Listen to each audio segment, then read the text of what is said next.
Passing inspections doesn't mean that your home is truly protected during a hurricane. I hear this all the time. Don't worry, it passed inspection. And I understand why that feels reassuring. And I know that an inspection feels like passing a finish line, but the problem is an inspection is just a snapshot. It's not a stress test. Inspectors are really just checking for compliance. They're checking paperwork. They're checking that things generally match the approval. What they're not doing is recreating hurricane conditions. And obviously we're not either, but I do see it all the time in the field that a window can pass inspection and still be installed poorly. Anchors can be present, but not embedded correctly. So it's the weirdest thing I saw the other day, and it's so petty. And at the end of the day, I wonder how much money are they truly saving? But there's actually counterfeit screws. That is actually a thing that's going on in our industry, where a cheaper version of screws that is not approved in Miami-Dade County is actually being used. And ultimately, the installers are saving money.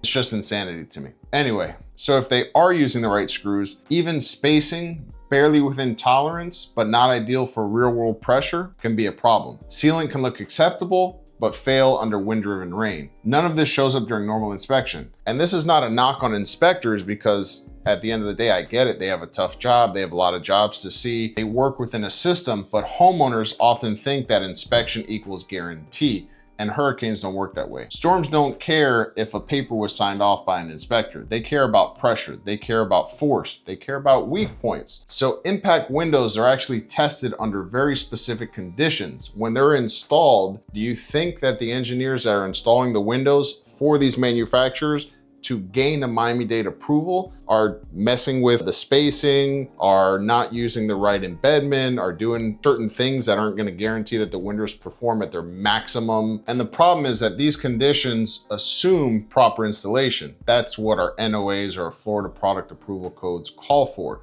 So even if the install deviates slightly from approval on a performance basis, the performance can be dramatic as to how they perform in real life. So I've had homeowners say, okay, it passed, but then you look closer. You're looking at the anchors, the bucks, the spacing, and you realize that this window may not perform the way that they think it will. And that's a dangerous false sense of security. So now let's talk about cost for a moment, because that's usually the next question. Full impact window replacement in Florida typically ranges between $15,000 and $45,000 depending on the home, the openings, the products. There's a lot of factors there. But if you're curious, a roof typically also ranges between $12,000 and $35,000 depending on the size, materials, system, complexity. Access can even be a big factor in the cost of the roof. I'll get into that in another video. I understand these are not small numbers, but here's the reality.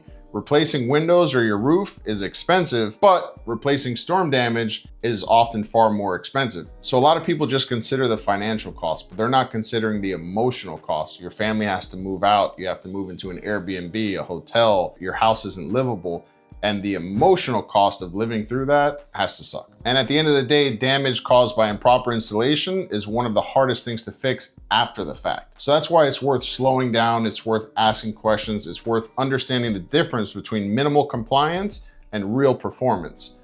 Inspection is important, but it's not the finish line. Proper design, proper execution, proper installation, that's what actually protects the homes during hurricanes. So if you've been told it passed, and you want to understand what that truly means for your home, start with information. I made a whole video where a homeowner can watch a video. It's related to product approvals and how to read them and make yourself dangerous enough to have an educated conversation with your contractor, if you did go with a different contractor, which hopefully you didn't. But at the end of the day, that's how smart homeowners protect their families and their investment. Bigfoot Windows and Roofing, building trust, one window, one door, one roof at a time.